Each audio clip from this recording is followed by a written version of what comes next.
नारायणं नमस्कृत्य नरं चैव नरोत्तमं देवीं सरस्वतीं व्यासं ततो जयमुदीरयेत्।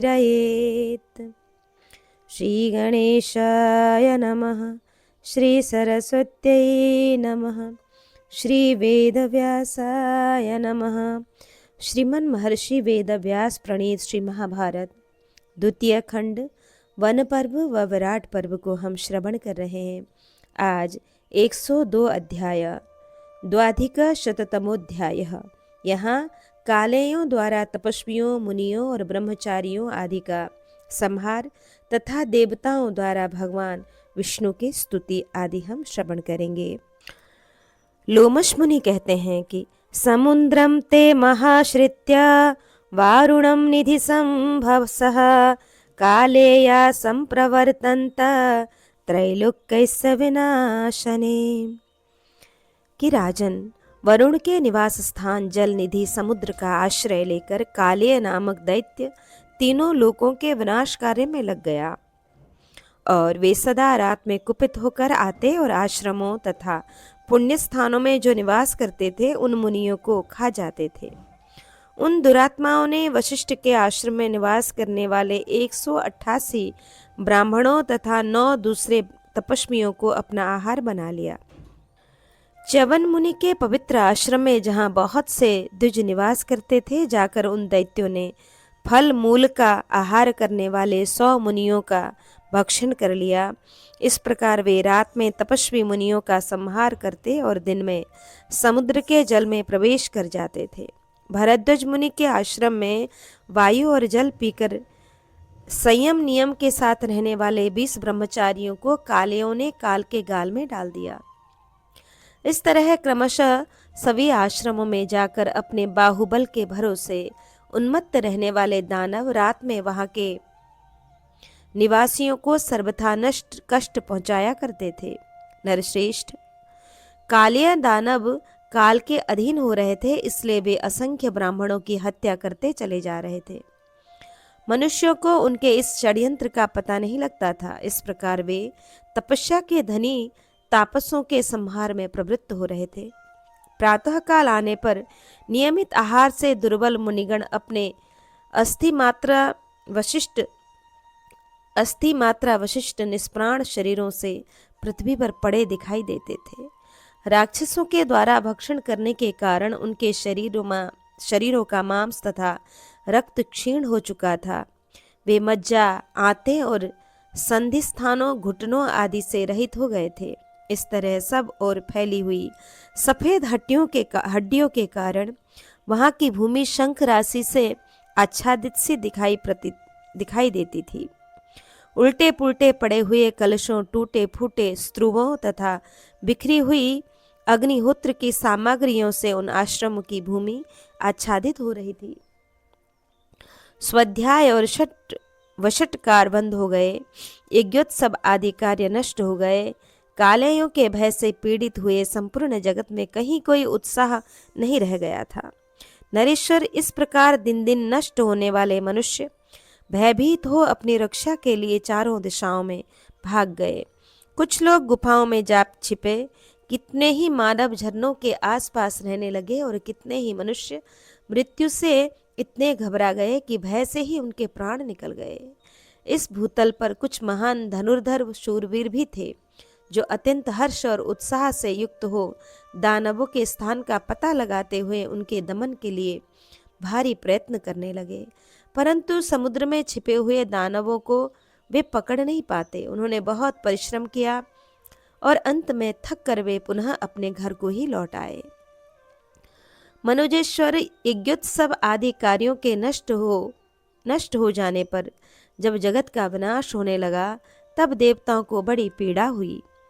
इंद्र आदि सब देवताओं ने मिलकर भय से युक्त होने के लिए मंत्रणा की। फिर वे समस्त देवता सबको शरण देने वाले शरणागत वत्सल, अजन्मा एवं सर्वव्यापी अपराजित बैकुंठनाथ भगवान नारायण देव की शरण में गए और नमस्कार करके उन मधुसूदन से बोले, प्रभो, आप ही हमारे सृष्टा और पालक हैं। आप ही संपूर्ण जगत का संहार करने वाले हैं। स्थावर और जंगम संपूर्ण जगत की सृष्टि आप ही ने की है। कमल नयन, पूर्व काल में आपने 12 रूप धारण करके संपूर्ण जगत के हित के लिए समुद्र के जल से इस खोई हुई पृथ्वी का उद्धार किया था। पुरुषोत्तम, प्राचीन काल में आपने ही नृसिंह शरीर धारण करके महापराक्रमी आदि दैत्य हिरण्यकश्यप का वध किया था। संपूर्ण प्राणियों के लिए अवध्य महादैत्य बलि को भी आपने ही वामन रूप धारण करके त्रिलोकी के राज्य से वंचित किया। यज्ञों का नाश करने वाले क्रूर कर्मा महान धनुर्धर जंब नाम से विख्यात असुर को भी आपने ही मार दिया था। ऐसे ऐसे आपके अनेक कर्म हैं जिनकी कोई संख्या नहीं है। हे मधुसूदन, हम भयभीत देवताओं के एकमात्र आश्रय आप ही हैं। देवेश्वर, इसलिए लोक हित के उद्देश्य से हम यह निवेदन कर रहे हैं कि आप संपूर्ण जगत के प्राणियों, देवताओं और इंद्र की भी महान भय से रक्षा कीजिए। तब देवता कहते हैं, तब प्रसादाद वर्धन्ते प्रजा सर्वाश्चतुर्विधा ताभावितः भावयन्ति हव्यकव्यर्दिवौकसः। प्रभु, जरायुज, अंडज, स्वेदज और उद्भिज, इन 4 भेदों वाली संपूर्ण प्रजा आपकी कृपा से ही वृद्धि को प्राप्त होती है। अभुदयशील होने पर वे मानव प्रजाएं ही हव्य और कव्यों द्वारा देवताओं का भरण पोषण करती हैं। इसी प्रकार सब लोग एक दूसरे के सहारे उन्नति करते हैं। आपकी ही कृपा से सब प्राणी उद्वेग रहित जीवन बिताते और आपके द्वारा ही सर्वथा सुरक्षित हैं। भगवान, मनुष्य के समक्ष यह बड़ा भारी भय उपस्थित हुआ है। न जाने कौन रात में आकर इन ब्राह्मणों का वध कर रहा है। ब्राह्मणों को नष्ट होने पर सारी पृथ्वी नष्ट हो जाएगी और पृथ्वी का नाश होने पर स्वर्ग भी नष्ट हो जाएगा। महाबाहो जगतपते, आप ऐसी कृपा करें जिसमें आपके द्वारा सुरक्षित होकर सब लोग विनाश को न प्राप्त हों। तब भगवान विष्णु बोले कि विदितम में सुरा सर्वम प्रजानां क्षय कारणम भवतां चापि बक्ष्यामि श्रृणुद्धम विगत ज्वरः। देवताओं, प्रजा के विनाश का जो कारण उपस्थित हुआ है वह सब मुझे ज्ञात है। मैं तुम लोगों को भी बता रहा हूँ, निश्चिंत होकर सुनो। दैत्यों का एक अत्यंत भयंकर दल है जो कालेय नाम से विख्यात है। उन दैत्यों ने वृत्रासुर का सहारा लेकर सारे संसार में तहलका मचा दिया था। परम बुद्धिमान इंद्र के द्वारा वृत्रासुर को मारा गया देख वे अपने प्राण बचाने के लिए समुद्र में जाकर छिप गए हैं। नाक और ग्राहों से भरे हुए भयंकर समुद्र में घुसकर वे संपूर्ण जगत का संहार करने के लिए रात में निकलते हैं तथा यहाँ ऋषियों की हत्या करते हैं। उन दानवों का संहार नहीं किया जा सकता क्योंकि वे दुर्गम समुद्र के आश्रय में रहते हैं। अतः तुम लोग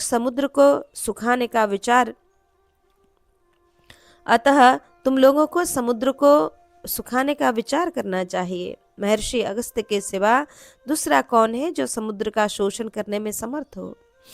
समुद्र को सुखाए बिना वे दानव काबू में नहीं आ सकते। भगवान विष्णु की कही हुई यह बात सुनकर देवता ब्रह्मा जी की आज्ञा लेकर अगस्त्य के आश्रम में गए। वहां उन्होंने मित्रा वरुण के पुत्र महात्मा अगस्त्य जी को देखा। उनका तेज उद्भासित हो रहा था। जैसे देवता लोग ब्रह्मा जी के पास बैठते हैं उसी प्रकार बहुत से ऋषि मुनि उनके निकट बैठे थे। अपनी महिमा से कभी च्युत न होने वाले मित्रा वरुण नंदन तपोराशि महात्मा अगस्त्य आश्रम में ही विराजमान थे। देवताओं ने समीप जाकर उनके अद्भुत कर्मों का वर्णन करते हुए स्तुति प्रारंभ की। देवता बोले, भगवान, पूर्व काल में राजा नहुष के अन्याय से संतप्त हुए लोगों की आपने ही रक्षा की थी। आपने ही उस लोक कंटक नरेश को देवेंद्र पद पर तथा स्वर्ग से नीचे गिरा दिया था। पर्वतों में श्रेष्ठ विंध्य सूर्यदेव पर क्रोध करके जब सहसा बढ़ने लगा तब आपने ही उसे रोका भी था। आपकी आज्ञा का उल्लंघन न करते हुए विंध्यगिरि आज भी बढ़ नहीं रहा है। विंध्यगिरि के बढ़ने से जब सारे जगत में अंधकार छा गया और सारी प्रजा मृत्यु से पीड़ित होने लगी, उस समय आपको ही अपना रक्षक पाकर सबने अत्यंत हर्ष का अनुभव किया था। सदा आप ही हम भयभीत देवताओं के लिए आश्रय होते आए हैं, अतः इस समय भी संकट में पड़कर हम आपसे वर मांग रहे हैं, क्योंकि आप ही वर देने के योग्य हैं। युधिष्ठिर जी ने पूछा, महामुने, किमर्थम सहसा विंध्य प्रवृद्ध क्रोधमूर्छितः एतदिच्छाम्यहं श्रोत्रम विस्तरेण महामुने, कि विंध्य पर्वत किस लिए क्रोध से मूर्छित हो सहसा बढ़ने लगा था। मैं इस प्रसंग को विस्तार पूर्वक सुनना चाहता हूँ। लोमश मुनि कहते हैं कि राजन, सूर्यदेव सुवर्णमय महान पर्वत गिरिराज मेरु की उदय और अस्त के समय परिक्रमा किया करते हैं। उन्हें ऐसा करते देख विंध्यगिरि ने उनसे कहा, भास्कर, जैसे आप मेरु की प्रतिदिन परिक्रमा करते हैं, उसी तरह मेरी भी कीजिए। यह सुनकर भगवान सूर्य ने गिरिराज विंध्य से कहा कि गिरिश्रेष्ठ, मैं अपनी इच्छा से मेरुगिरि की परिक्रमा नहीं करता हूँ। जिन्होंने इस संसार की सृष्टि की है, उन विधाता ने मेरे लिए यही मार्ग निश्चित किया है। परंतप युधिष्ठिर, सूर्यदेव के ऐसा कहने पर विंध्य पर्वत सहसा कुपित हो सूर्य और चंद्रमा का मार्ग रोक लेने की इच्छा से बढ़ने लगा। यह देख सब देवता एक साथ मिलकर महान पर्वतराज विंध्य के पास गए और अनेक उपायों द्वारा उसके क्रोध का निवारण करने लगे, परंतु उसने उनकी बात नहीं मानी। तब वे सब देवता मिलकर अपने आश्रम पर विराजमान धर्मात्माओं में श्रेष्ठ तपस्वी अगस्त्य मुनि के पास गए, जो अद्भुत प्रभावशाली थे। जहां जाकर उन्होंने अपना प्रयोजन कह सुनाया। देवता बोले, द्विज श्रेष्ठ, यह पर्वतराज विंध्य क्रोध के वशीभूत होकर सूर्य और चंद्रमा के मार्ग तथा नक्षत्रों की गति को रोक रहा है। महाभाग, आपके सिवा दूसरा कोई इसका निवारण नहीं कर सकता, अतः आप चलकर इसे रोकिए। देवताओं की यह बात सुनकर विप्रवर अगस्त्य अपनी पत्नी लोपामुद्रा के साथ विंध्य पर्वत के समीप गए और वहां उपस्थित हो उससे इस प्रकार बोले कि पर्वत श्रेष्ठ, मैं किसी कार्य से दक्षिण दिशा को जा रहा हूँ। मेरी इच्छा है तुम मुझे मार्ग प्रदान करो। जब तक मैं पुनः लौट कर न आऊं, तब तक मेरी प्रतीक्षा करते रहो। शैलराज, मेरे लौट जाने पर तुम पुनः इच्छा अनुसार बढ़ते रहना। शत्रुसूदन विंध्य के साथ ऐसा नियम करके मित्र वरुण नंदन अगस्त जी चले गए और आज तक दक्षिण प्रदेश से नहीं लौटे। राजन, तुम मुझसे जो बात पूछ रहे थे वह सब प्रसंग मैंने कह दिया। महर्षि अगस्त्य के ही प्रभाव से विंध्य पर्वत बढ़ नहीं रहा है। राजन, सब देवताओं ने अगस्त्य जी से वर पाकर फिर जिस प्रकार कालिया नामक दैत्यों का संहार किया, यह बात बता रहा हूँ, सुनो। देवताओं की बात सुनकर मित्र वरुण नंदन अगस्त्य ने पूछा, देवताओं, आप लोग किस लिए यहाँ पधारे हैं और मुझसे कौन सा वर चाहते हैं? उनके इस प्रकार पूछने पर इंद्र को आगे करके सब देवताओं ने हाथ जोड़कर मुनि से कहा, एवं तुच्छ त्वयेच्छाम कृतं हि कार्यं महारणमं पीयमानं महात्मन् ततो बधिष्याम सहानुबंधात् कालेय संज्ञान सुरविद्धि विशस्तान। महात्मन, हम आपके द्वारा यह कार्य संपन्न कराना चाहते हैं कि आप सारे महासागर के जल को पी जाएं। तदंतर हम लोग देवद्रोही कालिय नामक दानवों का उनके बंधु बांधवों सहित वध कर डालेंगे। देवताओं का यह कथन सुनकर महर्षि अगस्त्य ने कहा, बहुत अच्छा, मैं आप लोगों का मनोरथ पूर्ण करूंगा। इससे संपूर्ण लोगों को महान सुख प्राप्त होगा। सुब्रत, ऐसा कहकर अगस्त्य जी देवताओं तथा तप सिद्ध ऋषियों के साथ नदी पति समुद्र के तट पर गए। उस समय मनुष्य, नाग, गंधर्व, यक्ष और किन्नर सभी उस अद्भुत दृश्य को देखने के लिए उन महात्मा के पीछे चल दिए। फिर वे सब लोग एक साथ भयंकर गर्जना करने वाले समुद्र के समीप गए और वे अपने उत्ताल तरंगों द्वारा मानो नृत्य कर रहा था और वायु के द्वारा उछलता कूदता सा जान पड़ता था। वह फेनों के समुदाय द्वारा मानो अपनी हास्य छटा बिखेर रहा था और कंदराओं से टकराता सा जान पड़ता था। उसमें नाना प्रकार के ग्राह आदि जलजंतु भरे हुए थे तथा बहुत से पक्षी निवास करते थे। अगस्त जी के साथ देवता, गंधर्व, बड़े बड़े नाग और महाभाग ऋषिगण सभी महासागर के तट पर पहुंचे। तब लोमश ऋषि कहते हैं, राजन, समुद्र के तट पर जाकर मित्रा वरुण नंदन भगवान अगस्त्य मुनि वहां एकत्र हुए देवताओं तथा समागत ऋषियों से बोले, मैं लोक हित के लिए समुद्र का जल पी लेता हूँ। फिर आप लोगों को जो कार्य करना हो उसे शीघ्र पूरा कर ले। अपनी मर्यादा से कभी च्युत न होने वाले मित्रा वरुण कुमार अगस्त्य जी कुपित हो सब लोगों के देखते देखते समुद्र को पीने लगे। उन्हें समुद्र पान करते देख इंद्र सहित संपूर्ण देवता बड़े विस्मित हुए और स्तुतियों द्वारा उनका समादर करने लगे। लोक भावन महर्षि, आप हमारे रक्षक तथा संपूर्ण लोकों के विधाता हैं। आपकी कृपा से अब देवताओं सहित संपूर्ण जगत विनाश को नहीं प्राप्त होगा। इस प्रकार जब देवता महात्मा अगस्त्य जी की प्रशंसा कर रहे थे, सब और गंधर्वों के वाद्यों की ध्वनि फैल रही थी और अगस्त्य जी पर दिव्य फूलों की बौछार हो रही थी। उसी समय अगस्त्य जी ने संपूर्ण महासागर को जल शून्य कर दिया। उस समुद्र को निर्जल हुआ देख सब देवता बड़े प्रसन्न हुए।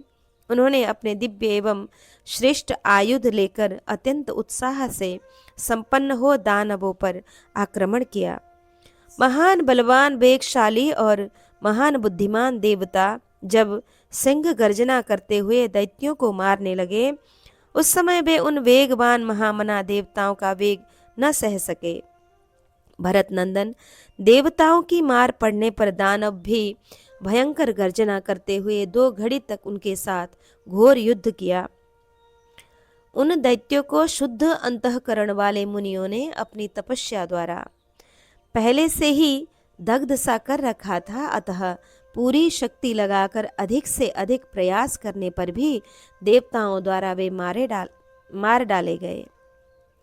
सोने की मोहरों की मालाओं से भूषित तथा कुंडल एवं बाजूबंदधारी दैत्य वहां मारे जाकर खिले हुए पलाशों के वृक्षों की भांति अधिक शोभा पा रहे थे।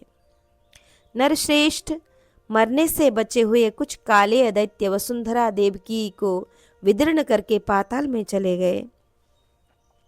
सब दानवों को मारा गया देख देवताओं ने नाना प्रकार के वचनों द्वारा मुनिवर अगस्त्य जी का स्तवन किया और यह बात कही कि तत्प्रसादन महाभागा लोक ही प्राप्तम महत् सुखम त्वत्तेजसा चके निहता काले यह क्रूर विक्रमः। महाभाग, आपकी ही कृपा से समस्त लोकों ने महान सुख प्राप्त किया है, क्योंकि क्रूरतापूर्ण पराक्रम दिखने वाले काले दैत्य आपके तेज से दग्ध हो गए हैं। मुने, आपकी बाहें बड़ी हैं, आप नूतन संसार की सृष्टि करने में समर्थ हैं। अब आप समुद्र को फिर भर पीजिए। आपने जो इसका जल पी लिया है उसे फिर इसी में छोड़ दीजिए। उनके ऐसा कहने पर मुनि प्रवर भगवान अगस्त्य ने वहां एकत्र हुए इंद्र आदि समस्त देवताओं से उस समय यूं कहा, देवगण, वह जल तो मैंने पचा लिया, अतः समुद्र को भरने के लिए सतत प्रयत्नशील रहकर आप लोग कोई दूसरा ही उपाय सोचें। शुद्ध अंतःकरण वाले महर्षि का यह वचन सुनकर सब देवता बड़े विस्मित हो गए। उनके मन में विषाद छा गया। वे आपस में सलाह करके मुनिवर अगस्त्य जी को प्रणाम कर वहां से चल दिए।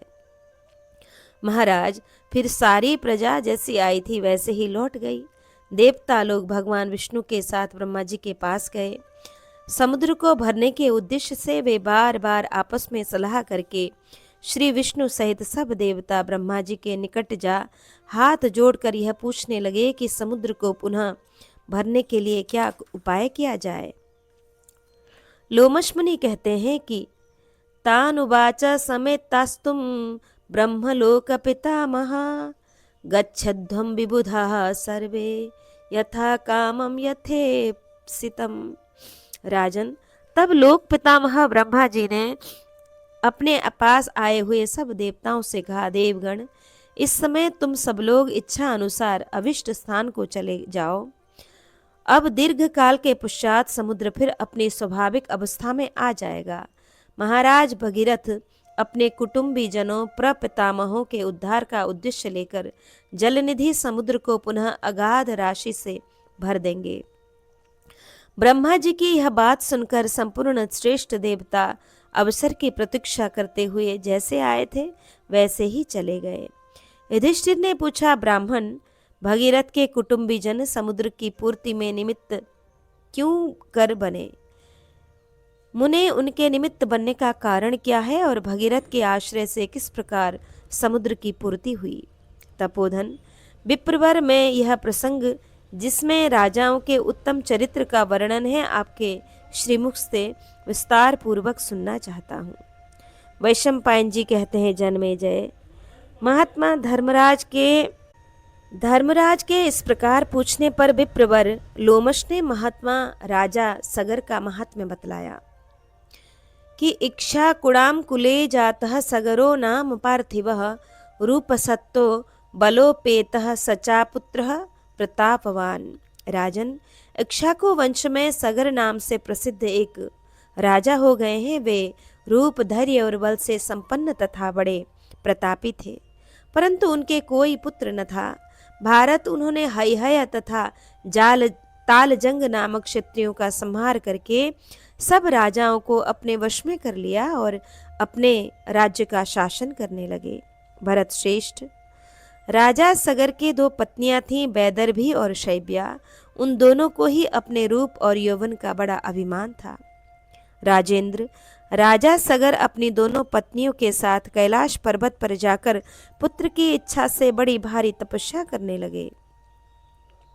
योग युक्त होकर महान तप में लगे हुए महाराज सगर को त्रिपुर नाशक त्रिनेत्रधारी शंकर, भव ईशान, शूलपाणी, पिनाकी, त्र्यंबक, उग्रेश, बहुरूप और उमापति आदि नामों से प्रसिद्ध महात्मा भगवान शिव का दर्शन हुआ। वरदायक भगवान शिव को देखते ही महाबाहु राजा सगर ने दोनों पत्नियों सहित प्रणाम किया और पुत्र के लिए याचना की।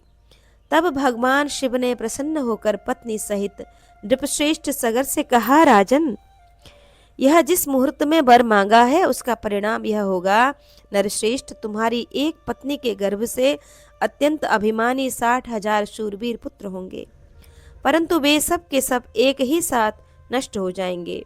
भूपाल, तुम्हारी जो दूसरी पत्नी है उसके गर्भ से एक ही शूरवीर वंशधर पुत्र उत्पन्न होगा।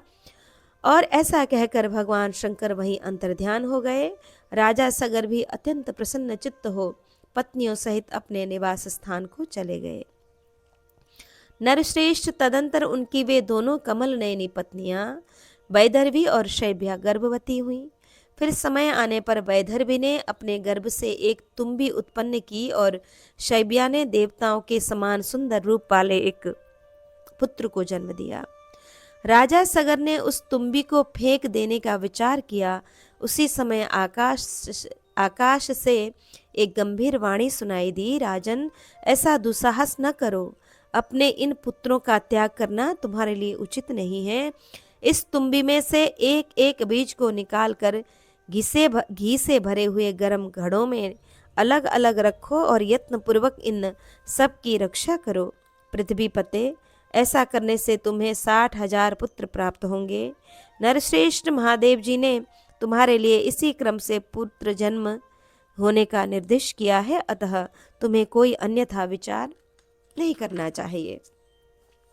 लोमश मुनि कहते हैं कि भरत श्रेष्ठ, यह आकाशवाणी सुनकर भूपाल शिरोमणि राजा सगर ने उस पर विश्वास करके उसके कथानुसार सब कार्य किए। नरेश ने एक एक बीज को अलग अलग करके उन सबको घी से भरे हुए घड़ों में रख दिया। फिर पुत्रों की रक्षा के लिए तत्पर हो सबके लिए पृथक पृथक धाय नियुक्त कर दी। तदंतर दीर्घ काल के पश्चात उस अनुपम तेजस्वी नरेश के 60,000 महाबली पुत्र उस घड़ों में से निकल आए। युधिष्ठिर राजर्षि सगर के वे सभी पुत्र भगवान शिव की कृपा से ही उत्पन्न हुए थे। वे सब के सब भयंकर स्वभाव वाले और क्रूर कर्मा थे। आकाश में भी सब और घूम फिर सकते थे। उनकी संख्या अधिक होने के कारण वे देवताओं सहित संपूर्ण लोकों की अवहेलना करते थे।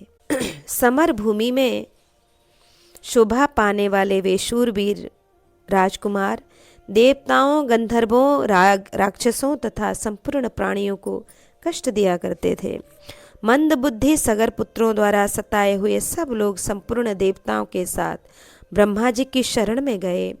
उस समय सर्वलोक पितामह महाभाग ब्रह्मा जी ने उनसे कहा, देवताओं, तुम सभी इन सब लोगों के साथ जैसे आए हो वैसे लौट जाओ। अतः अब थोड़े ही दिनों में अपने ही किए हुए अपराधों द्वारा सगर पुत्रों का अत्यंत घोर महान संहार होगा। नरेश्वर, उनके ऐसा कहने पर सब देवता तथा अन्य लोग ब्रह्मा जी की आज्ञा ले जैसे आए थे वैसे लौट गए।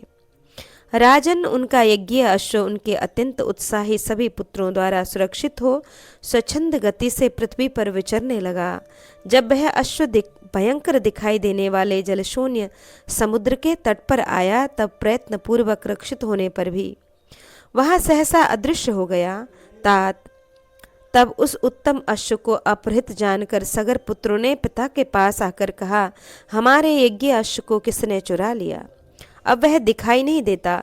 यह सुनकर राजा सगर ने कहा, तुम सब लोग समुद्र, वन और द्वीपों सहित सारी पृथ्वी पर विचरते हुए संपूर्ण दिशाओं में जाकर उस अश्व का पता लगाओ। महाराज, तदंतर वे पिता की आज्ञा ले इस संपूर्ण भूतल में सभी दिशाओं में अश्व की खोज करने लगे। खोजते खोजते सभी सगर पुत्र एक दूसरे से मिले, परंतु वे अश्व तथा अश्वहर्ता का पता न लगा सके। तब वे पिता के पास आकर उनके आगे हाथ जोड़कर बोले, महाराज, हमने आपकी आज्ञा से समुद्र, वन, द्वीप, नदी, नद, कंदरा, पर्वत और वन्य प्रदेशों सहित सारी पृथ्वी खोज डाली, परंतु हमें न तो अश्व मिला न उसका चुराने वाला ही। युधिष्ठिर, उनकी यह बात सुनकर राजा सगर क्रोध से मूर्छित हो उठे और उस समय दैववश उन सब से इस प्रकार बोले, जाओ, लौट कर न आना, पुनः घोड़े का पता लगाओ। पुत्रों, उस यज्ञ के अश्व को लिए बिना वापस न आना। पिता का यह संदेश शिरोधार्य करके सगर पुत्रों ने फिर सारी पृथ्वी पर अश्व को ढूंढना आरंभ किया। तदंतर उन वीरों ने एक स्थान पर पृथ्वी में दरार पड़ी हुई देखी। उस बिल के पास पहुंचकर सगर पुत्रों ने कुदालों, फावड़ों से समुद्र को प्रयत्नपूर्वक खोदना आरंभ किया। एक साथ लगे हुए सगर कुमारों के खोदने पर सब ओर से विदीर्ण होने वाले समुद्र को बड़ी पीड़ा का अनुभव होता था। सगर पुत्रों के हाथों मारे जाते हुए असुर, नाग, राक्षस और नाना प्रकार के जंतु बड़े जोर से आर्तनाद करते थे। सैकड़ों और हजारों ऐसे प्राणी दिखाई देने लगे जिनके मस्तक कट गए थे, शरीर छिन्न भिन्न हो गए थे, चमड़े छिल गए थे तथा हड्डियों के जोड़ टूट गए थे। इस प्रकार वरुण के निवास भूत समुद्र की खुदाई करते करते उनका बहुत समय बीत गया, परंतु वह अश्व कहीं दिखाई नहीं दिया। राजन, तदंतर क्रोध में भरे हुए सगर पुत्रों ने समुद्र के पूर्वोत्तर प्रदेश में पाताल फोड़कर प्रवेश किया और वहां उस यज्ञ अश्व को पृथ्वी पर विचरते देखा। वहीं तेज की परम उत्तम राशि महात्मा कपिल बैठे थे, जो अपने दिव्य तेज से उसी प्रकार उद्भासित हो रहे थे जैसे लपटों से अग्नि। राजन, उस अश्व को देखकर उनके शरीर में हर्ष जनित रोमांच हो उठा। वे काल से प्रेरित हो क्रोध में भरकर महात्मा कपिल का अनादर करके उस अश्व को पकड़ने के लिए दौड़े। महाराज, तब मुनि श्रेष्ठ कपिल कुपित हो उठे। मुनिवर कपिल वे ही भगवान विष्णु हैं जिन्हें वासुदेव कहते हैं। उन महातेजस्वी ने विकराल आंखें करके अपना तेज उन पर छोड़ दिया और मंद बुद्धि सगर को जला दिया। उन्हें भस्म हुआ देख महातपस्वी नारद जी राजा सगर के समीप आए और उनसे सब समाचार निवेदित किया। मुनि के मुख से निकले हुए इस घोर वचन को सुनकर राजा सगर 2 घड़ी अनमने हो महादेव जी के कथन पर विचार करते रहे। पुत्र की मृत्यु जनित वेदना से अत्यंत दुखी हो स्वयं ही अपने आप को सांत्वना दे उन्होंने अश्व को ही ढूंढने का विचार किया। भरत श्रेष्ठ तदंतर असमंजस के पुत्र अपने पौत्र अंशुमान को बुलाकर यह बात कही, तात मेरे अमित तेजस्वी 60,000 पुत्र मेरे ही लिए महर्षि कपिल की क्रोधाग्नि में पड़कर नष्ट हो गए हैं। अनग पुरवासियों के हित की रक्षा रखकर धर्म की रक्षा करते हुए मैंने तुम्हारे पिता को भी त्याग दिया है। युधिष्ठिर ने पूछा, तपोधन नृपश्रेष्ठ सगर ने किस लिए अपने दुस्तेज वीर पुत्र का त्याग किया था, यह मुझे बताइए। लोमश कहते हैं, राजन सगर का वह पुत्र जिसे रानी शैब्या ने उत्पन्न किया था असमंजस के नाम से विख्यात हुआ। वह वहां जहां तहां खेल कूद में लगे हुए पूर्ववासियों के दुर्बल बालकों के समीप सहसा पहुंच जाता और चीखने चिल्लाने लगता और चीखते चिल्लाते रहने पर भी उनका गला पकड़कर उन्हें नदी में फेंक देता था। तब समस्त पूर्ववासी भय और शोक से मग्न हो राजा सगर के पास आए और हाथ जोड़े खड़े हो इस प्रकार कहने लगे, महाराज आप शत्रु सेना आदि के भय से हमारी रक्षा करने वाले हैं, अतः असमंजस के घोर भय से आप हमारी रक्षा करें। पूर्ववासियों का यह भयंकर वचन सुनकर नृपश्रेष्ठ सगर 2 घड़ी तक अनमने होकर बैठे रहे। फिर मंत्रियों से इस प्रकार बोले कि आज मेरे पुत्र असमंजस को मेरे घर से बाहर निकाल दो। यदि तुम्हें मेरा प्रिय कार्य करना है तो मेरी इस आज्ञा का शीघ्र पालन होना चाहिए। महाराज सगर के ऐसा कहने पर मंत्रियों ने शीघ्र वैसा ही किया जैसा उनका आदेश था। युधिष्ठिर पूर्ववासियों के हित चाहने वाले महात्मा सगर ने जिस प्रकार अपने पुत्र को निर्वासित किया था वह सब प्रसंग मैंने तुमसे कह सुनाया। अब महान धनुर्धर अंशुमान से राजा सगर ने जो कुछ कहा था वह सब तुम्हें बता रहा हूं, मेरे मुख से सुनो। सगर बोले, बेटा तुम्हारे पिता को त्याग देने से, अन्य पुत्रों की मृत्यु हो जाने से तथा यज्ञ संबंधी अश्व के न मिलने से मैं सर्वथा संतप्त हो रहा हूँ। अतः पौत्र यज्ञ में विघ्न पड़ जाने से मैं मोहित और दुख से संतप्त हूँ। तुम अश्व को ले आकर नरक से मेरा उद्धार करो। महात्मा सगर के ऐसा कहने पर अंशुमान बड़े दुख से उस स्थान पर गए जहाँ पृथ्वी विदीर्ण की गई थी। उन्होंने उसी मार्ग से समुद्र में प्रवेश किया और महात्मा कपिल तथा यज्ञीय अश्व को देखा।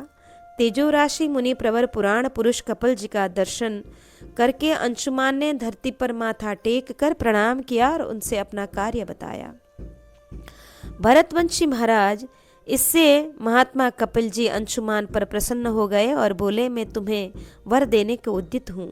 अंशुमान ने पहले तो यज्ञ कार्य की सिद्धि के लिए वहाँ उस अश्व के लिए प्रार्थना की और दूसरा वर अपने पितरों को पवित्र करने की इच्छा से मांगा। तब मुनिश्रेष्ठ महातेजस्वी कपिल ने अंशुमान से कहा, अनघ तुम्हारा कल्याण हो, तुम जो कुछ मांगते हो वह सब तुम्हें मैं दूंगा। तुम में क्षमा धर्म और सत्य सब कुछ प्रतिष्ठित है। तुम जैसे पौत्र को पाकर राजा सगर कृतार्थ हैं और तुम्हारे पिता तुम्हें से वस्तुतः पुत्रवान है। तुम्हारे ही प्रभाव से सगर के सारे पुत्र जो मेरे क्रोधाग्नि में शलभ की भांति भस्म हो गए हैं, स्वर्गलोक में चले जाएंगे। तुम्हारा पौत्र भगवान शंकर को संतुष्ट करके सगर पुत्रों को पवित्र करने के लिए स्वर्गलोक से यहाँ गंगा जी को ले आएगा। नरश्रेष्ठ तुम्हारा भला हो, तुम इस यज्ञ अश्व को ले आओ। तात महात्मा सगर का यह यज्ञ पूर्ण करो। महात्मा कपिल के ऐसा कहने पर अंशुमान उस अश्व को लेकर महामना सगर के यज्ञ मंडप में आए और उनके चरणों में प्रणाम करके उनसे सब समाचार निवेदन किया। सगर ने भी स्नेह से अंशुमान का मस्तक सूंघा। अंशुमान ने सगर पुत्रों का विनाश जैसा देखा और सुना था वह सब बताया। साथ ही यह भी कहा कि यज्ञ अश्व यज्ञ मंडप में आ गया है। यह सुनकर राजा सगर ने पुत्रों के मरने का दुख त्याग दिया और अंशुमान की प्रशंसा करते हुए अपने उस यज्ञ को पूर्ण किया। यज्ञ पूर्ण हो जाने पर सब देवताओं ने सगर का बड़ा सत्कार किया। कमल के समान नेत्रों वाले सगर ने वरुणालय समुद्र को अपना पुत्र माना और दीर्घ काल तक राज्य शासन करके वे अंत में अपने पुत्र अंशुमान पर राज्य का सारा भार रखकर वे स्वर्ग को चले गए। महाराज धर्मात्मा अंशुमान भी अपने पितामह सगर के समान ही समुद्र से घिरी हुई इस वसुधा का पालन करते रहे। उनके एक पुत्र हुआ जिसका नाम दिलीप था। वह भी धर्म का ज्ञाता था। दिलीप को राज्य देकर अंशुमान भी परलोकवासी हुए। दिलीप ने जब अपने पितरों के महान संहार का समाचार सुना तब वे दुख से संतप्त हो उठे और उनकी सदगति का उपाय सोचने लगे। राजा दिलीप ने गंगा जी को इस भूतल पर उतारने के लिए महान प्रयत्न किया। यथाशक्ति चेष्टा करने पर भी वे गंगा को पृथ्वी पर न उतार सके। दिलीप के भगीरथ नाम से विख्यात एक पुत्र हुआ जो परम कांतिमान, धर्मपरायण, सत्यवादी और अदोषदर्शी था। सत्यपरायण महात्मा भगीरथ का राज्याभिषेक करके दिलीप वन में चले गए। भरत श्रेष्ठ राजा दिलीप तपस्याजनक सिद्धि से संयुक्त हो अंतः काल आने पर वन से स्वर्गलोक को चले गए। लोमश मुनि कहते हैं, राजन, महाराज धनुर्धर महारथी राजा भगीरथ चक्रवर्ती नरेश थे। वे सब लोगों के मन और नेत्रों को आनंद प्रदान करने वाले थे। नरेश्वर उन महाबाहु ने जब यह सुना कि महात्मा कपिल द्वारा हमारे 60,000 पितरों की भयंकर मृत्यु हुई है और वे स्वर्ग प्राप्ति से वंचित रह गए हैं, तब उन्होंने व्यथित हृदय से अपना राज्य मंत्री को सौंप दिया और स्वयं हिमालय के शिखर पर तपस्या करने के लिए प्रस्थान किया। नरेश्वर तपस्या से सारा पाप नष्ट करके वे गंगा जी की आराधना करना चाहते थे। उन्होंने देखा कि गिरिराज हिमालय विविध धातुओं से विभूषित नाना प्रकार के शिखरों से अलंकृत है। वायु के आधार पर उड़ने वाले मेघ चारों ओर से उसका अभिषेक कर रहे हैं। अनेक नदियों, निकुंजों, घाटियों, प्रासादों, मंदिरों से इसकी शोभा हो रही है। गुफाओं और कंदराओं में छिपे हुए सिंह तथा व्याघ्रों से यह पर्वत सदा सेवित होता है। भांति भांति के कलरव करते हुए विचित्र अंगों वाले पक्षी, भृंगराज, हंस, चातक, जलमुर्ग, मोर, शतपत्र नामक पंछी, चक्रवाक, कोकिल, चकोर, अस्तापांग और पुत्र प्रिय आदि इस पर्वत की शोभा बढ़ाते हैं। वहां के रमणीय जलाशयों में पद्म समूह भरे हुए हैं। सारसों के मधुर कलरव उस पर्वतीय प्रदेश को सुशोभित कर रहे हैं। हिमालय की शिलाओं पर किन्नर और अप्सराएं बैठी हैं। वहां के वृक्षों पर चारों ओर से दिग्गजों के दांतों की रगड़ दिखाई देती है। हिमालय के इन शिखरों पर विद्याधरगण विचरण कर रहे हैं। नाना प्रकार के रत्न सब ओर व्याप्त हैं। प्रज्वलित जिह्वा वाले भयंकर विषधर सर्प इस गिरि प्रदेश का सेवन करते हैं। यह शैलराज कहीं तो सुवर्ण के समान उद्भासित होता है, कहीं चांदी के समान चमकता है और कहीं कज्जल राशि के समान काला दिखाई देता है। नरश्रेष्ठ भगीरथ उस हिमालय पर्वत पर गए और घोर तपस्या में लग गए। उन्होंने सहस्त्र वर्षों तक फल मूल और जल का आहार किया। 1000 दिव्य वर्ष बीत जाने पर महानदी गंगा ने स्वयं साकार होकर उन्हें प्रत्यक्ष दर्शन दिया। गंगा जी ने कहा, किमिच्छसि महाराजा मत्तः किम च ददामि ते तद ब्रवीहि नरश्रेष्ठ करिष्यामि वचस्तवः। कि महाराज तुम मुझसे क्या चाहते हो, मैं तुम्हें क्या दूं? नरश्रेष्ठ बताओ, मैं तुम्हारी याचना पूर्ण करूंगी। राजन, उनके ऐसा कहने पर राजा भगीरथ ने हिमालय नंदिनी गंगा को हाथ जोड़कर प्रणाम किया और इस प्रकार कहा, वरदायिनी महानदी, मेरे पितामह यज्ञ संबंधी अश्व का पता लगाते हुए कपिल के कोप से यमलोक को जा पहुंचे हैं। वे सब महात्मा सगर के पुत्र थे, जो उनकी संख्या 60,000 थी। भगवान कपिल के निकट जाकर वे सब के सब क्षण भर में भस्म हो गए। इस प्रकार दुर्मृत्यु से मरने के कारण उन्हें स्वर्ग में निवास नहीं प्राप्त हुआ है। महानदी, जब तक तुम अपने जल से उनके भस्म हुए शरीरों को सींच नहीं दोगी, तब तक उन सगर पुत्रों की सद्गति नहीं हो सकती। महाभागे, मेरे पितामह सगर कुमारों को स्वर्ग में पहुंचा दो। महानदी, मैं उन्हीं की उद्धार के लिए तुमसे याचना करता हूँ। लोमशी कहते हैं कि राजन, भगीरथ की यह बात सुनकर विश्व वंदिता गंगा अत्यंत प्रसन्न हुई और उनसे इस प्रकार बोली कि महाराज, मैं तुम्हारी बात मानूंगी, इसमें संशय नहीं है, परंतु आकाश से पृथ्वी पर गिरते समय मेरे वेग को रोकना बहुत कठिन है। राजन, देवश्रेष्ठ महेश्वर नीलकंठ को छोड़कर तीनों लोकों में कोई भी मेरा वेग सहन नहीं कर सकता। महाबाहो, तुम तपस्या द्वारा उन्हीं वरदायक भगवान शिव को संतुष्ट करो। स्वर्ग से गिरते समय वे भी मुझे अपने मस्तक पर धारण करेंगे। विश्वभावन भगवान शंकर तपस्या द्वारा आराधना करने पर तुम्हें पितरों के हित की इच्छा से अवश्य तुम्हारा मनोरथ पूर्ण करेंगे। राजन, यह सुनकर महाराज भागीरथ कैलाश पर्वत पर गए और वहां उन्होंने तीव्र तपस्या करके कुछ समय के बाद भगवान शंकर को प्रसन्न किया। नरेश्वर, तत्पश्चात गंगा जी की प्रेरणा के अनुसार नरश्रेष्ठ भगीरथ ने अपने पितरों को स्वर्गलोक की प्राप्ति कराने का उद्देश्य महादेव जी से गंगा जी के वेग को धारण करने के लिए याचना की।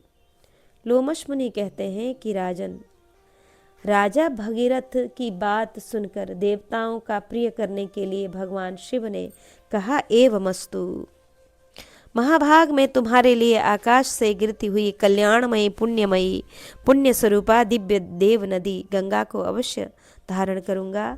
महाबाहो, ऐसा कहकर भगवान शिव भांति भांति के अस्त्र शस्त्रों से सुसज्जित अपने भयंकर पार्षदों से घिरे हुए हिमालय पर आए। वहां ठहर कर उन्होंने नरश्रेष्ठ भगीरथ से कहा, महाबाहो, गिरिराज नंदिनी महानदी गंगा से भूतल पर उतरने के लिए प्रार्थना करो। नरेश्वर, मैं तुम्हारे पितरों को पवित्र करने के लिए स्वर्ग से उतरती हुई सरिताओं में श्रेष्ठ गंगा को सिर पर धारण करूंगा।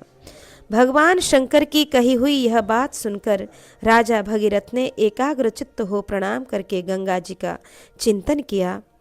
राजा के चिंतन करने पर भगवान शंकर को खड़ा हुआ देख पुण्य सलिला रमणीय नदी गंगा सहसा आकाश से नीचे गिरी।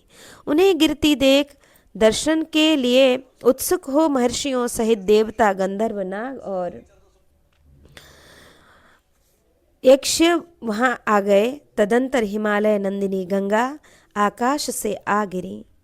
उस समय उनके जल में बड़ी बड़ी भंवरें और तरंगे उठ रही थी।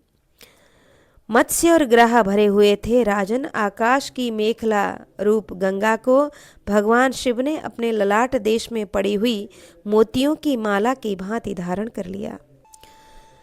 महाराज, नीचे गिरती हुई फेन पुंज से व्याप्त हुई जलवाली समुद्रगामिनी गंगा 3 धाराओं में बंटकर हंसों की पंक्तियों के समान सुशोभित होने लगी। वह मतवाली स्त्री की भांति इस प्रकार आई कि कहीं तो सर्प शरीर की भांति कुटिल गति से बहती थी और कहीं कहीं ऊंचे से नीचे गिरकर चट्टानों से टकराती थी। एवं श्वेत वस्त्रों के समान प्रतीत होने वाली फेन पुंज उसे आच्छादित किए हुए थे। कहीं कहीं वह जल के कल कलनाद से उत्तम संगीत सा गा रही थी। इस प्रकार अनेक रूप धारण करने वाली गंगा आकाश से गिरी और भूतल पर पहुंचकर राजा भगीरथ से बोली, महाराज, रास्ता दिखाओ, मैं किस मार्ग से चलूं? पृथ्वी पते, तुम्हारे लिए ही मैं इस भूतल पर उतरी हूँ। यह सुनकर राजा भगीरथ जहाँ महात्मा सगर पुत्रों के शरीर पड़े थे, वहाँ गंगा जी के पावन जल से उन शरीरों को प्लावित करने के लिए उस स्थान से प्रस्थित हुए। विश्व वंदिता भगवान विश्व वंदित भगवान शंकर गंगा को सिर पर धारण करके देवताओं के साथ पर्वत श्रेष्ठ कैलाश को चले गए। राजा भगीरथ ने गंगा जी के साथ समुद्र तट पर जाकर वरुणालय समुद्र को बड़े वेग से भर दिया और गंगा जी को अपनी पुत्री बना लिया। तत्पश्चात वहाँ उन्होंने पितरों के लिए जलदान किया और पितरों का उद्धार होने से वे सफल मनोरथ हो गए। युधिष्ठिर, जिस प्रकार गंगा त्रिपथगा स्वर्ग, पाताल और पृथ्वी पर गमन करने वाली हुई, वह सब प्रसंग मैंने तुम्हें सुना दिया। महाराज, समुद्र को भरने के लिए ही गंगा पृथ्वी पर उतारी गई थी। महाराज, समुद्र को भरने के लिए ही गंगा पृथ्वी पर उतारी गई थी। राजन, देवताओं के कालेय नामक दैत्य को जिस प्रकार मार गिराया और कारणवश महात्मा अगस्त्य ने जिस प्रकार समुद्र पी लिया, तथा उन्होंने ब्राह्मणों की हत्या करने वाले वातापी नामक दैत्य को जिस प्रकार नष्ट किया, वह सब प्रसंग जिसके विषय में तुमने पूछा था मैंने बता दिया। वैशंपायन जी कहते हैं, भरत श्रेष्ठ, तदंतर कुंती नंदन युधिष्ठिर क्रमशः आगे बढ़े। उन्होंने पाप और भय का विचार निवारण करने वाली नंदा और अपर नंदा, इन दोनों नदियों की यात्रा की। तत्पश्चात रोग शोक से रहित हेमकूट पर्वत पर पहुंचकर राजा युधिष्ठिर ने वहां बहुत सी अचिंत्य एवं अद्भुत बातें देखी। वहाँ वायु का सहारा लिए बिना ही बादल उत्पन्न हो जाते और अपने आप हजारों पत्थर ओले पड़ने लगते थे, जिनके मन में खेद भरा होता था। ऐसे मनुष्य उस पर्वत पर चढ़ नहीं सकते थे। वहाँ प्रतिदिन हवा चलती और रोज रोज मेघ वर्षा करता था। वेदों के स्वाध्याय की ध्वनि तो सुनाई पड़ती, परंतु स्वाध्याय करने वाले का दर्शन नहीं होता था। सायंकाल और प्रातःकाल भगवान अग्निदेव प्रज्वलित दिखाई देते थे। तपस्या में विघ्न डालने वाली मक्खियाँ वहाँ लोगों को डंक मारती रहती थीं, अतः वह विरक्ति होती और लोग घरों की याद करने लगते थे। इस प्रकार बहुत सी अद्भुत बातें देखकर पांडुनंदन युधिष्ठिर ने लोमश जी से पुनः इस अद्भुत अवस्था के विषय में पूछा। युधिष्ठिर जी ने पूछा, महातेजस्वी भगवन, इस परम तेजोमय पर्वत पर ये जो आश्चर्यजनक बातें होती हैं, इसका क्या रहस्य है? यह सब विस्तार पूर्वक मुझे बताइए। लोमश मुनि ने कहा कि शत्रुसूदन, हमने पूर्व काल में जैसा सुन रखा है वैसा बताया जाता है। तुम एकाग्र चित्त हो मेरे मुख से इसका रहस्य सुनो। पहले की बात है, इस ऋषभकूट पर ऋषभ नाम से प्रसिद्ध एक तपस्वी रहते थे। उनकी आयु कई 100 वर्षों की थी। वे तपस्वी होने के साथ ही बड़े क्रोधी थे। उन्होंने दूसरों के बुलाने पर कुपित होकर उस पर्वत से कहा, जो कोई यहाँ पर बातचीत करे उस पर तू ओले बरसा। उसी प्रकार वायु को भी बुलाकर उन तपस्वी मुनि ने कहा, देखो यहाँ किसी प्रकार का शब्द नहीं होना चाहिए। तब से जो कोई पुरुष यहाँ बोलता है उसे मेघ की गर्जना द्वारा रोका जाता है। राजन, इस प्रकार उन महर्षि ने ही अद्भुत कार्य किए हैं। उन्होंने क्रोधवश कुछ कार्यों का विधान और कुछ बातों का निषेध कर दिया। राजन, यह सुना जाता है कि प्राचीन काल में देवता लोग नंदा के तट पर आए थे। उस समय उनके दर्शन करने की इच्छा से बहुतेरे मनुष्य सहसा वहां आ गए और इंद्र आदि देवता उन्हें दर्शन नहीं देना चाहते थे।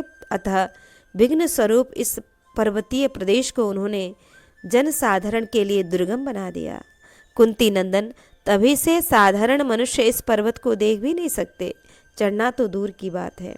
कुंती कुमार, जिसने तपस्या नहीं की है, वह मनुष्य इस महान पर्वत को न तो देख सकता है और न चढ़ ही सकता है। अतः तुम मौन व्रत धारण कर लो।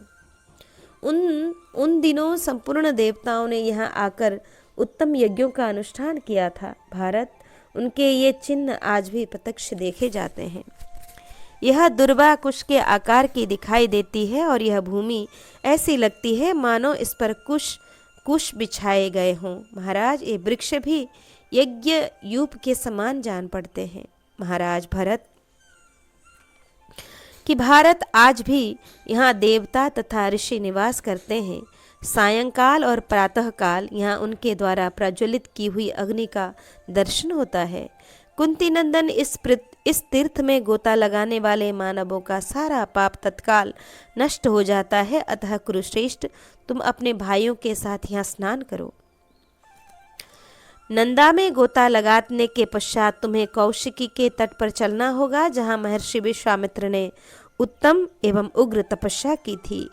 वैशंपायन जी कहते हैं, तदंतर राजा युधिष्ठिर अपने दल बल के साथ नंदा में गोता लगाकर रमणीय एवं शीतल जल वाली शुभ पुण्यमयी कौशिकी के तट पर गए।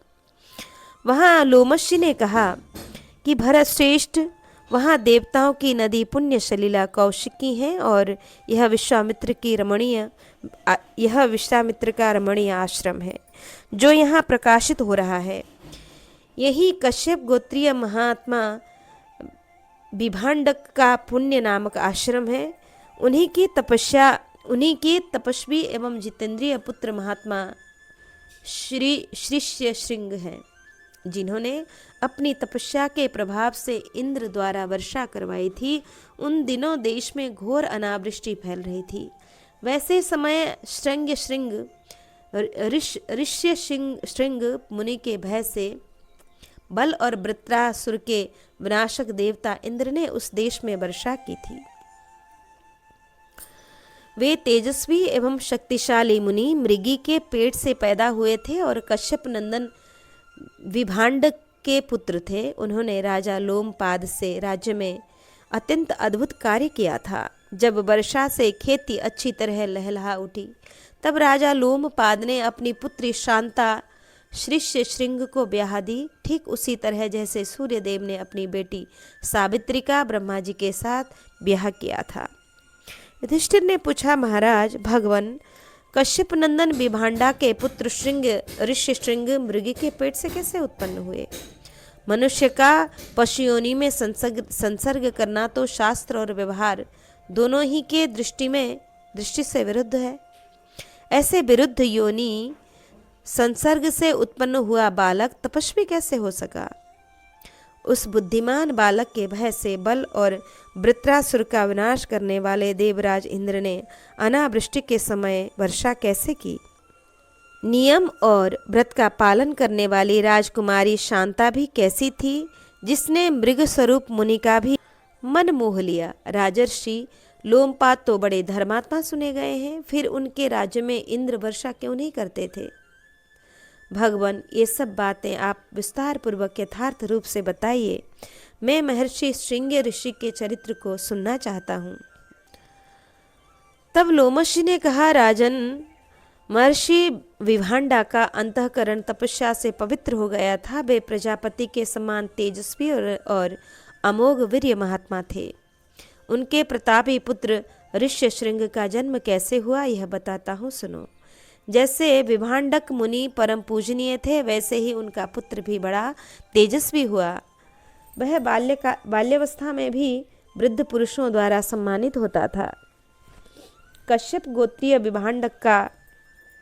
विभांडक मुनि देवताओं के समान सुंदर थे। वे एक बहुत बड़े कुंड में प्रविष्ट होकर तपस्या करने लगे। उन्होंने दीर्घ काल तक महान क्लेश सहन किया। राजन, एक दिन जब वे जल में स्नान कर रहे थे, उर्वशी अप्सरा को देखकर उनका वीर्य स्खलित हो गया। उसी समय प्यास से व्याकुल हुई एक मृगी वहां आई और पानी के साथ उस वीर्य को भी पी गई। इसी से उसके गर्भ रह गया। वह पूर्व जन्म में एक देव कन्या थी। लोकस्त्रष्टा भगवान ब्रह्मा ने उसे यह वचन दिया था कि तू मृगी होकर एक मुनि को जन्म देने के पश्चात उस योनि से मुक्त हो जाएगी। ब्रह्मा जी की वाणी अमोघ है और दैव के विधान को कोई टाल नहीं सकता।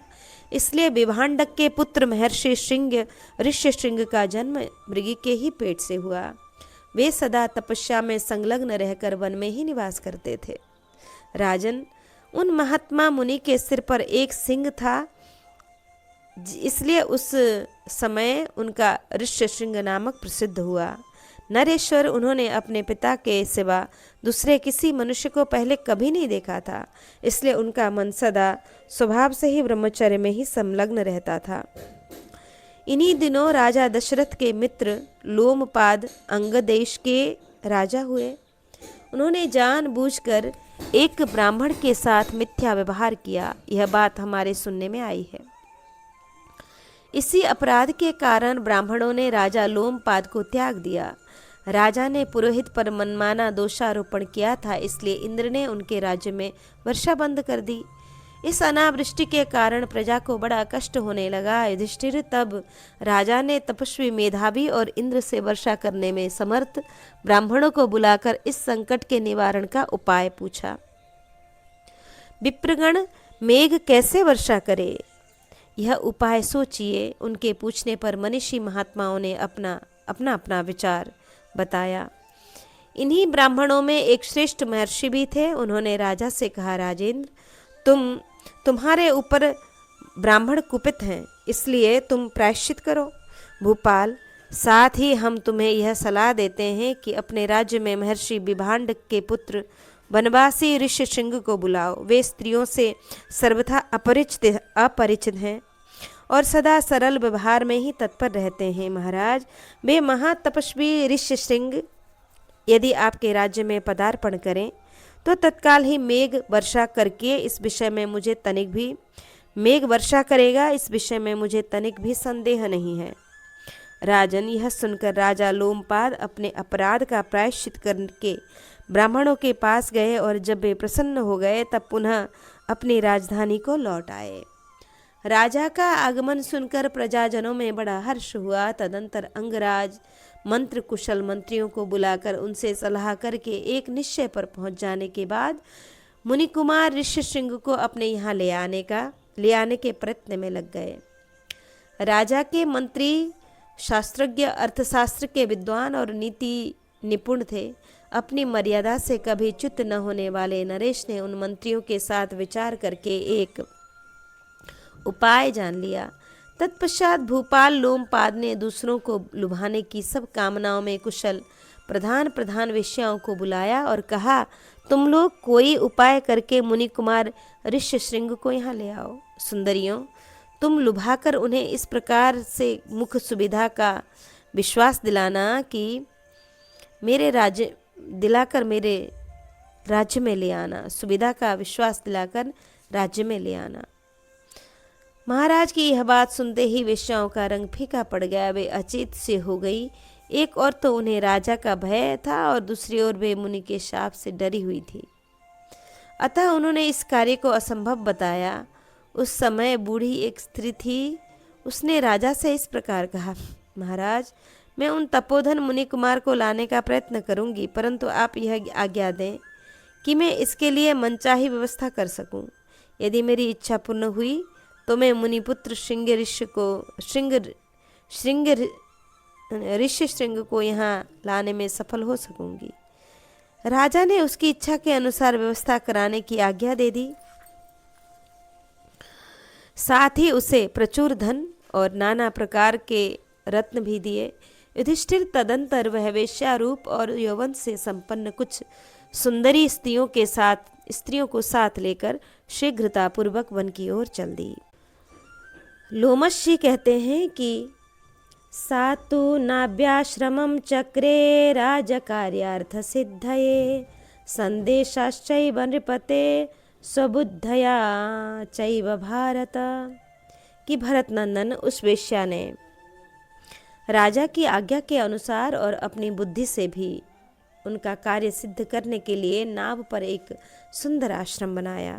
वह आश्रम भांति भांति के पुष्प और फलों से सुशोभित कृत्रिम वृक्षों से घिरा हुआ था। उन वृक्ष पर नाना प्रकार के गुल्म और लता का समूह फैले हुए थे और वे सब वृक्ष स्वादिष्ट एवं वांछनीय फल देने वाले थे।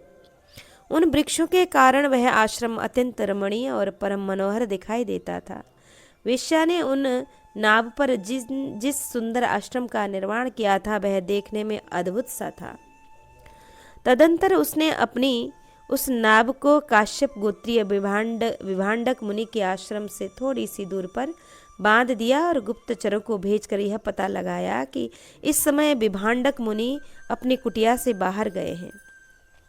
तदंतर विभांडक मुनि को दूर गया देख उस वेश्या ने अपनी परम बुद्धिमती पुत्री को, जो उसकी भांति वेश्यावृत्ति अपनाए हुए थी, कर्तव्य की शिक्षा देकर मुनि के आश्रम पर भेजा।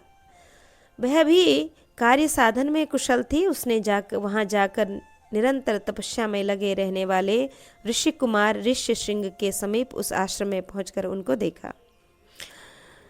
तत्पश्चात वेश्या ने कहा, मुने, तपस्वी लोग कुशल से तो है ना? आप लोगों को पर्याप्त फल मूल तो मिलते हैं ना? आप इस आश्रम में प्रसन्न तो है ना? मैं इस समय आपके दर्शन के लिए ही यहाँ आई हूँ। क्या तपस्वियों की तपस्या उत्तरोत्तर बढ़ रही है? आपके पिता का तेज क्षीण तो नहीं हो रहा है? ब्राह्मण, आप मजे में हैं? ऋष्यशृंग जी, आपके स्वाध्याय का क्रम चल रहा है। तब ऋष्यशृंग बोले, ब्राह्मण, आप अपनी समृद्धि से ज्योति की भांति प्रकाशित हो रहे हैं।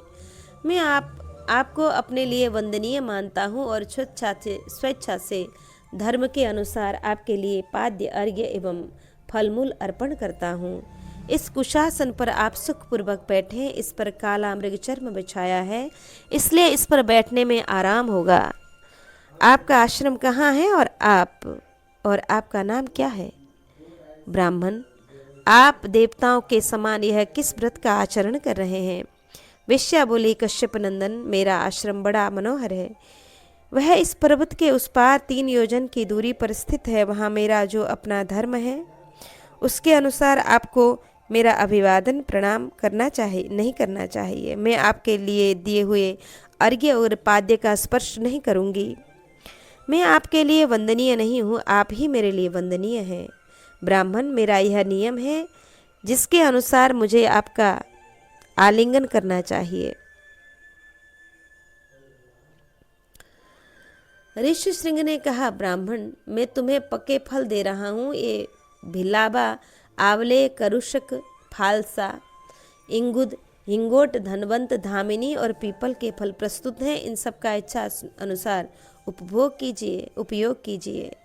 लोमशी कहते हैं, राजन, तदंतर वेश्या ने उन सब फलों को छोड़कर स्वयं ऋष्यशृंग को अत्यंत सुंदर और अमूल्य भक्ष्य पदार्थ फल आदि दिए। उन परम सरस फलों ने उनकी रुचि को बढ़ाया। साथ ही सुगंधित मालाएं तथा विचित्र एवं चमकीले वस्त्र प्रदान किए। इतना ही नहीं, उसने मुनि कुमार को अच्छी श्रेणी के पेय पिलाए, जिससे वे बहुत प्रसन्न हुए। वे उसके साथ खेलने और जोर जोर से हंसने लगे। वेश्या ऋष्यशृंग के पास ही गेंद खेलने लगी। वह अपने अंगों को मोड़ती हुई पलकों के भार से लदी हुई लता की भांति झुक जाती और ऋष्यशृंग मुनि को बार बार अपने अंक में भर लेती थी। साथ ही अपने अंगों से उनके अंगों को इस प्रकार दबाती मानो उनके भीतर समा जाएगी। वहाँ शाल, अशोक और तिल के वृक्ष खूब फूले हुए थे। उनकी डालियों को झुकाकर वह मदोन्मत्त वेश्या लज्जा का नाट्य सा करती हुई महर्षि के उस पुत्र को लुभाने लगी। ऋष्यशृंग की आकृति में किंचित विकार देखकर उसने बार बार उनके शरीर को आलिंगन के द्वारा दबाया और अग्निहोत्र का बहाना बनाकर वह उनके द्वारा देखी जाती हुई धीरे धीरे वहां से चली गई। उसके चले जाने पर उनके अनुराग से उन्मत्त मुनि कुमार ऋष्यशृंग अचेत से हो गए। उस निर्जन स्थान में उसकी मनोवृत्ति उसकी ओर लगी रही और लंबी सांस खींचते हुए अत्यंत व्यथित हो उठे। तदंतर 2 घड़ी के बाद हरे पीले नेत्रों वाले काश्यप नंदन विभांडक मुनि वहां आ पहुंचे। वे सिर से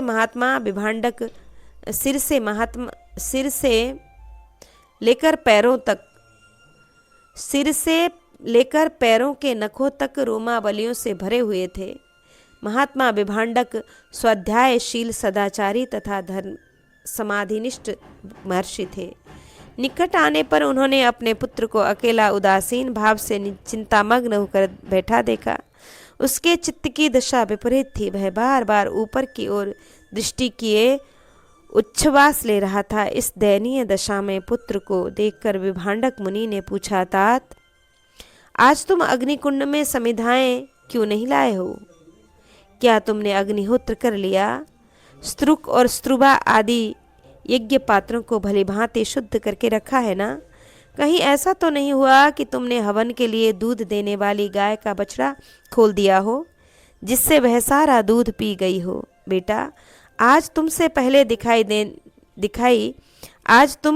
पहले जैसे दिखाई नहीं देते हो।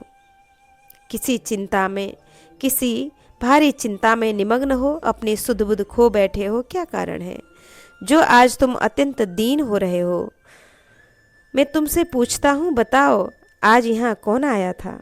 इस प्रकार आज के प्रसंग में कालयों द्वारा तपस्वियों, मुनियों और ब्रह्मचारियों आदि का संहार तथा देवताओं द्वारा भगवान विष्णु की स्तुति, भगवान विष्णु के आदेश से देवताओं का महर्षि अगस्त्य के आश्रम पर जाकर उनकी स्तुति करना, अगस्त्य जी का विंध्य पर्वत को बढ़ने से रोकना और देवताओं के साथ सागर तट पर जाना, अगस्त्य जी के द्वारा समुद्रपान और देवताओं का काले दैत्यों का वध करके ब्रह्मा जी से समुद्र को पुनः भरने का उपाय पूछना, राजा सगर का संतान के लिए तपस्या करना और शिवजी के द्वारा वरदान पाना, सगर के पुत्रों की उत्पत्ति, 60,000 पुत्रों सगर पुत्रों का कपिल की क्रोधाग्नि से भस्म होना, असमंजस का परित्याग, अंशुमान के प्रयत्न से सगर के यज्ञ की पूर्ति,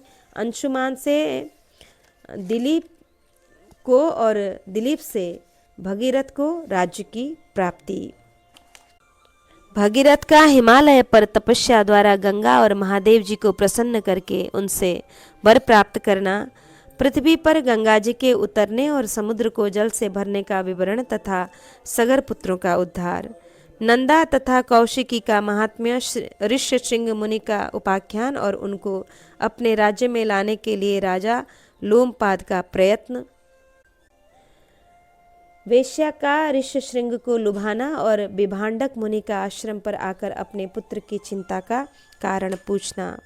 इस प्रकार श्री महाभारत वन पर्व के अंतर्गत तीर्थ यात्रा पर्व में लोमश तीर्थ यात्रा के प्रसंग में ऋष्यशृंगोपाख्यान विषयक 111वां अध्याय यहाँ पूर्ण हुआ। आज के पारायण को श्री ठाकुर जी के चरण कमल में यहाँ अर्पित करके इस प्रसंग को यहाँ विश्राम लेते हैं। जय जय श्री राधे श्याम।